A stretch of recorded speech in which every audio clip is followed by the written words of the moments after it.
Bom dia, boa tarde, boa noite. Aqui é o professor Kleber Caverna e eu quero falar hoje, na nossa segunda aula, sobre RID, RID DF, algumas coisas da parte mais física do Distrito Federal, ok? Então, acompanhe aí. Focom cursos, ok? Aula 2. Bom, então nós vamos ver aqui o relevo. Deixa eu ajustar aqui. Beleza. Olha só, o relevo do Distrito Federal, você está vendo aqui, ó, um amarelo mais claro, um amarelo mais escuro. Então quer dizer que ele vai subindo lá do lado de Formosa para o lado que dá acesso a Águas Lindas, Goiânia, enfim. Se você fizer uma cruz aqui, você tem aqui, ó, norte, sul, leste, onde nasce o sol, oeste. Aqui está Formosa, para cá está Unaí, aqui está Padre Bernardo, aqui está Águas Lindas, mais ou menos por aqui está o Descoberto, né, o Lago Descoberto, e essa parte sul aqui é a saída que vai para Cristalina, Paracatu, e a parte norte é que sai para Padre Bernardo ou sai para Planaltina, Goiás, enfim, Rio Maranhão é a parte norte. Se você vai do leste para o oeste, você vai subindo. Interessante, olha só, a cotação do Distrito Federal é em torno de 1.000 metros acima do mar. Ou seja, se você tiver no DF, você está a 1.000 metros acima do nível do mar. Uma pessoa que esteja, por exemplo, no Rio de Janeiro, você está a 1 quilômetro acima dela, tá ok? As médias de altura aqui do DF ficam nisso aí.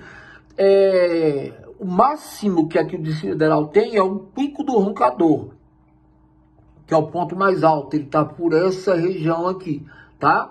É o Pico do Roncador, ele vai pegar aqui, na verdade, o ponto mais alto do Distrito Federal, tá ok? E ele tem 1.341,42 metros. Quer dizer, o Distrito Federal não passa disso, tá? E a média é 1.000. Por isso que existe um clube no centro da cidade lá de Brasília, perto do Lago Paraná, chamado Cota 1.000, porque ele tem a cotação de 1.000 metros acima do mar, ok? O relevo, basicamente, então, é isso aqui. Outra coisa, o relevo do DF, ele é predominantemente planalto. Tem planícies? Sim, nas áreas altas, ao redor dela, cria-se vales. Esses vales dissecados, são planícies chamadas alveolares, tá ok? Pode ser que apareça na prova também. Mas assim, no geral, predomina planaltos, com morros e com algumas serras, mas tem mais morros. E também a presença de planaltos, que vem em forma de chapadões, que é chapada, ok? Bom, o clima. O clima do Distrito Federal, olha aí, o clima do DF é do tipo tropical. Então, assim, se você for fazer uma prova sobre o clima do DF e da RID, você pode colocar assim, tropical. Ele é tropical típico.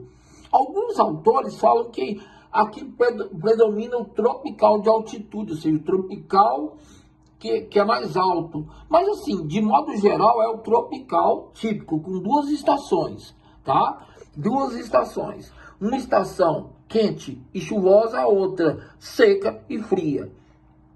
A quente e chuvosa, ela vai mais ou menos aí, ela pega o que seria aí outubro, novembro, dezembro, janeiro, fevereiro, março, abril e vai até maio.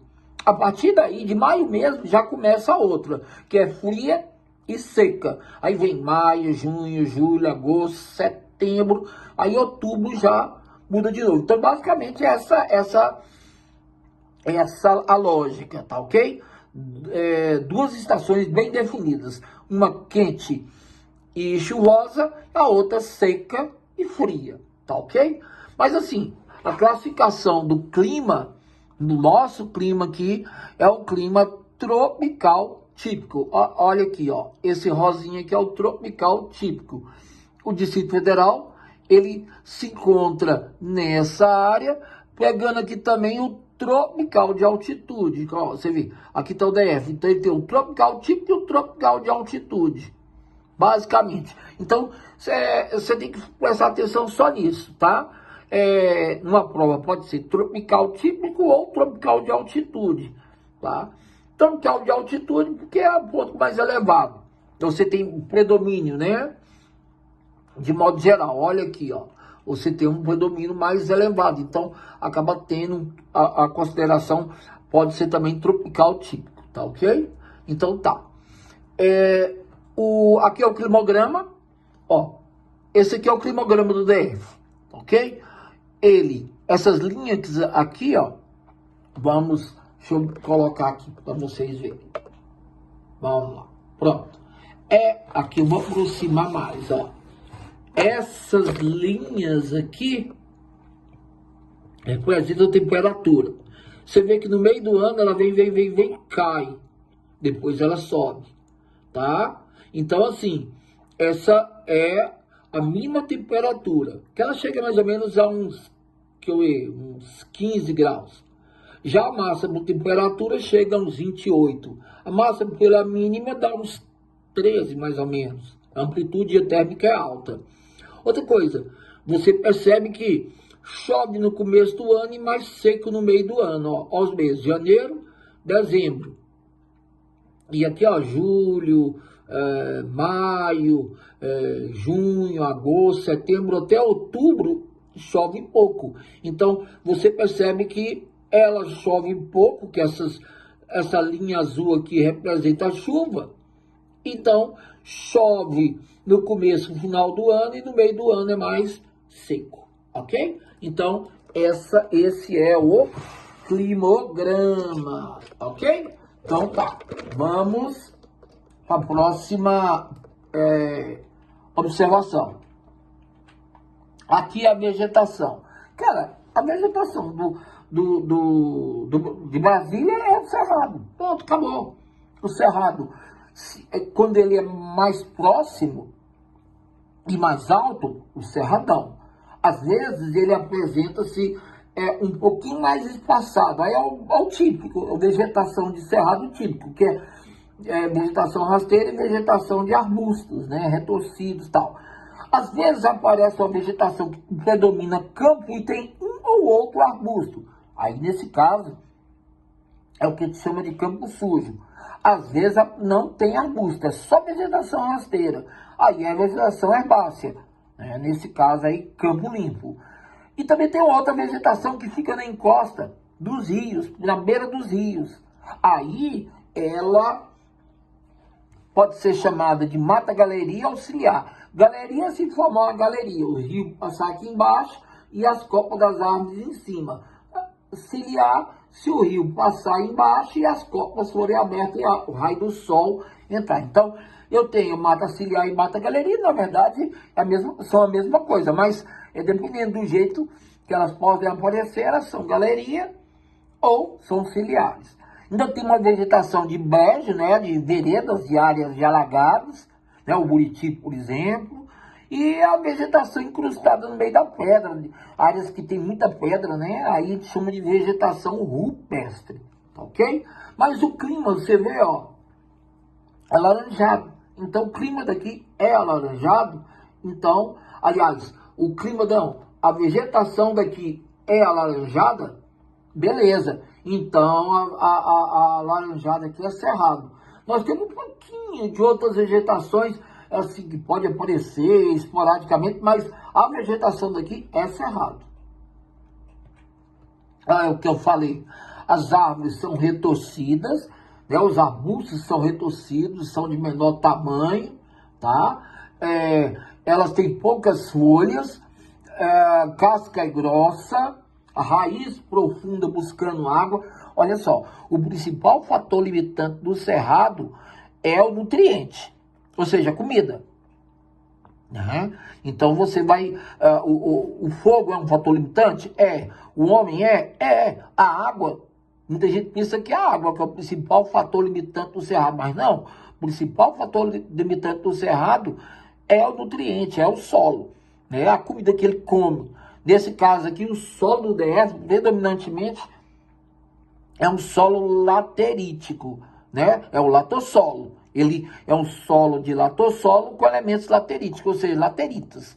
E às vezes ele é vermelho, que tem assim a coloração meio vermelha por causa do ferro, e às vezes ele é branco, porque tem a coloração por causa do alumínio. Às vezes misturado, né? Meio vermelho, meio brancão, que é a mistura dos dois. Mas de modo geral, é um solo ácido, e para o cerrado ele é ótimo. Agora, para a soja, para a agricultura de modo geral, né? A pecuária, a soja, o milho, sei lá, qualquer coisa que você queira plantar aqui, você tem que corrigir essa acidez. Você corrige o solo. Um processo chamado calagem. Calagem é colocar calcário no solo, ok? Então, essa é a lógica. Beleza. Aqui tá os tipos, as fitofisionomias do cerrado que eu comentei. Ó, aqui tá o cerradão, que ele tem uma transição para mata seca. Aí tem um córregozinho. Você tem aqui, ó, no caso, aqui a mata galeria. O dossel cobrindo a água, ou às vezes tem a água e o dossel não cobre, a mata ciliar. Então, o cerrado típico, que é o cerrado sentido estrito, né? Com árvores e arbustos e vegetação rasteira, herbácea. O cerrado, o parque de cerrado, murundu, são cupinzeiros, né? Cupinzeiros que a gente encontra no cerrado. Palmeiras, essas veredas aqui, o Buriti e tal, é a vegetação mais úmida. Ainda tem aqui o cerrado rupestre, que é o cerrado de pedras, né? Onde tem pedras, o cerrado nasce no meio da pedra. E claro, os campos, né? O campo sujo, você vê a vegetação rasteira e algum arbustinho aqui, e o campo limpo, que é a vegetação rasteira sem arbusto.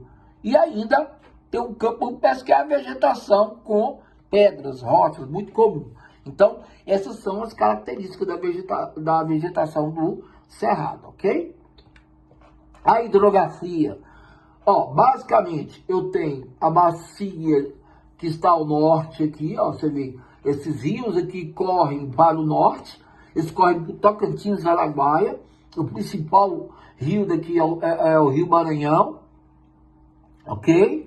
Então, essa aqui é a bacia do Rio Maranhão, todos esses aqui são afluentes dele, que ele é um afluente do Rio Tocantins, que junta com o Araguaia e depois deságua lá no Amazonas, já no finzinho do Amazonas. A outra bacia é essa amarela aqui, a bacia do Tocantins, aliás, a bacia do Paraná, que na verdade é a bacia do Prata ou Platina, porque a bacia Platina ela se divide em Paraná, Paraguai e Uruguai. Aqui em Brasília, nós só temos Paraná, então ela pertence à bacia Platina, mas ela cai da bacia do Rio Paraná, ou bacia Paranaica. Nesse caso, você tem aqui ó, o Descoberto, você tem o Lago Paranoá, o São Bartolomeu, o Corumbá, todos esses correm lá na frente, eles vão se encontrar e depois vão formar a bacia do Paraná, ok? Ainda tem aqui o do São Marcos também, que é a vizinhança da parte oeste, aí a bacia do Rio Preto. Esses rios aqui correm para o chamado Rio Preto. O Rio Preto pertence à bacia do São Francisco, ele é um afluente do Rio São Francisco. Então, nós temos rios que correm para a Amazônia, no caso, Tocantins, Araguaia, que vai para a Amazônia, no caso aqui, então, rios que correm para Tocantins, Araguaia, rios que correm para Platina, no caso aqui do Paraná, e rios que correm para o São Francisco, ok? Olha só, essa imagem aqui fica mais fácil você ver.